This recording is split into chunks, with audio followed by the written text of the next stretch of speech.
नमस्कार, बहुत स्वागत है आपका। मैं हूं आपके साथ दीपा बाफिला। संसद, शपथ और संग्राम। 18वीं लोकसभा के पहले दिन संसद में ट्रेलर से लेकर एक्शन तक सब कुछ एक साथ दिखा। नए सांसदों की शपथ रस्म की अदायगी हुई तो प्रोटेम स्पीकर पर इंडिया ब्लॉक के सांसदों ने सरकार के खिलाफ प्रदर्शन किया। प्रदर्शन की अगुवाई सोनिया गांधी ने की और सरकार से पूछा कि 8 बार के सांसद के सुरेश की जगह 7 बार के बीजेपी सांसद भर्तृहरि महताब को क्यों चुना। इधर पीएम मोदी ने सत्र शुरू होने से पहले आपातकाल का जिक्र कर कांग्रेस की दुखती रग पर हाथ रख दिया।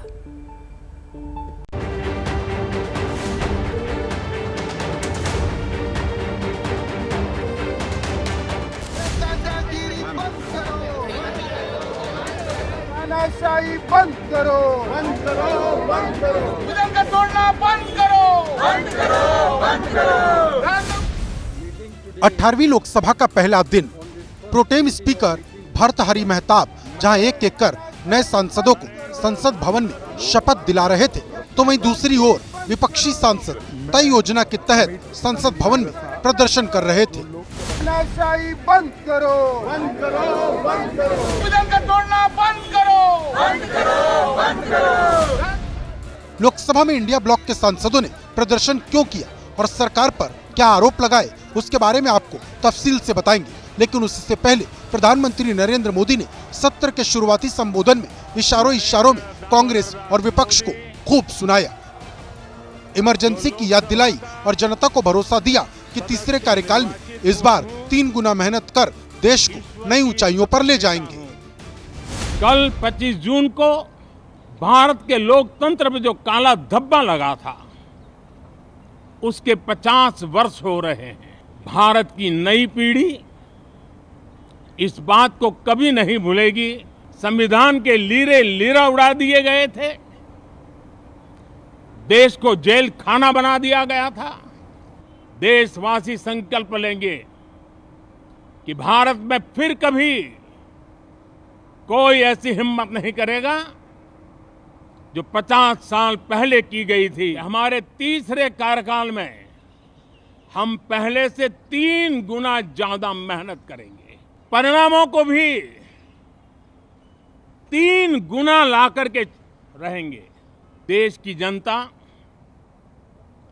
विपक्ष से अच्छे कदमों की अपेक्षा रखती है। मैं आशा करता हूं कि विपक्ष उसमें खरा उतरेगा। इधर विपक्ष ने आरोप लगाया कि मोदी सरकार संविधान को खत्म कर रही है। संसद भवन में सोनिया गांधी की अगुवाई में इंडिया ब्लॉक के सांसदों ने सरकार के खिलाफ एकजुट होकर परिसर में प्रदर्शन किया, संविधान की कॉपी हाथ में ली और जमकर नारेबाजी की। करेंगे, हम करेंगे, हम करेंगे।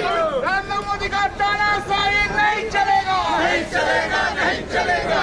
तमाम विपक्षी सांसद जो है प्रदर्शन कर रहे हैं और सोनिया गांधी उसकी अगुवाई कर रही है। मैम, संविधान की कॉपी हाथ में किस तरह से आप बताना चाहते हैं कि संविधान का ये बोलने का संविधान। सोनिया गांधी कांग्रेस की वरिष्ठ नेता, जिनका ये कहना है कि संविधान बोलेगा, और तमाम जो विपक्षी सांसद एकजुट अब पीछे नजर आ रहे हैं मार्च करते हुए। इंडिया गठबंधन इस बात पर नाराज है कि 8 बार के कांग्रेस सांसद के सुरेश की जगह 7 बार के सांसद भर्तृहरि महताब को प्रोटेम स्पीकर क्यों बना दिया। जो आक्रमण प्रधानमंत्री जी अमित शाह जी कॉन्स्टिट्यूशन पर, संविधान पे कर रहे हैं, वो हमारे लिए एक्सेप्टेबल नहीं है, वो हम होने नहीं देंगे। इसीलिए हमने कॉन्स्टिट्यूशन ओथ लेते हुए हमने कॉन्स्टिट्यूशन पकड़ा था। हिंदुस्तान के कॉन्स्टिट्यूशन को कोई शक्ति नहीं छू सकती। संविधान को बचाने के लिए हमने जो कोशिश की थी उसमें सारी जनता हमारे साथ दी, लेकिन मोदी जी संविधान को तोड़ने की कोशिश किए। इसीलिए आज सभी पार्टी के नेता लोग एक होकर ये जो प्रोटेस्ट कर रहे हैं। प्रधानमंत्री नरेंद्र मोदी जी का पहला संबोधन संसद से बाहर, उन्होंने अपने 4 मंत्रियों को साथ में रखा पर कोई भी एनडीए पार्टनर को नहीं रखा। प्रधानमंत्री ने इमरजेंसी के दौर तो याद दिलाया। युवा आपसे पूछ रहे हैं कि जो देश में एजुकेशन इमरजेंसी लगी है, जहां पे एग्जाम रद्द हो रहे हैं, पेपर लीक हो रहे हैं, सीबीआई की इंक्वायरी चल रही है और आपसे और आपके एजुकेशन मिनिस्टर से कोई अकाउंटेबिलिटी नहीं ली जा रही है, ये कहां तक सही है। विपक्ष ने सरकार को घेरा तो एनडीए ने भी जवाब देने में देर नहीं की और आरोप लगाया कि प्रोटेम स्पीकर कभी मुद्दा नहीं रहा, ये सिवाय ब्लैकमेलिंग के अलावा और कुछ नहीं। Protem speaker has never been an issue.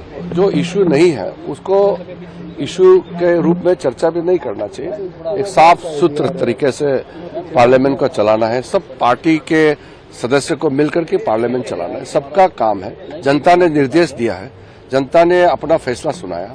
मुझे लगता है कि अपोजिशन को दूसरा कोई विषय नहीं है और इसीलिए मुझे लगता है कि बार बार संविधान का विषय निकालकर अपोजिशन ब्लैकमेल करने का काम कर रहा है। और नरेंद्र मोदी जी कोई संविधान बदलने वाले नहीं है, लेकिन उसका एक गलत प्रचार किया जा रहा है।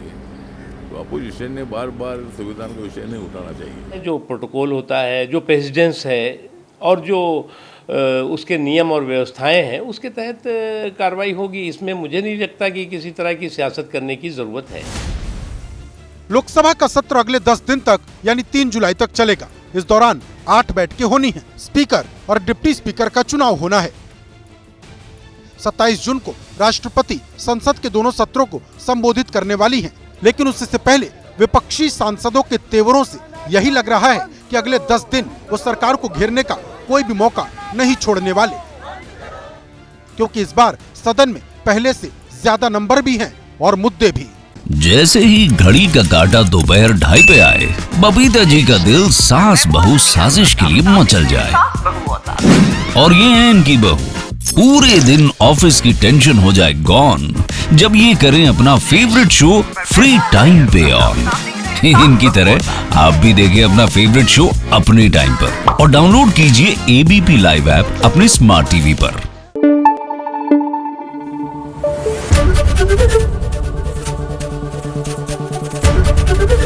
एबीपी न्यूज आपको रखे आगे।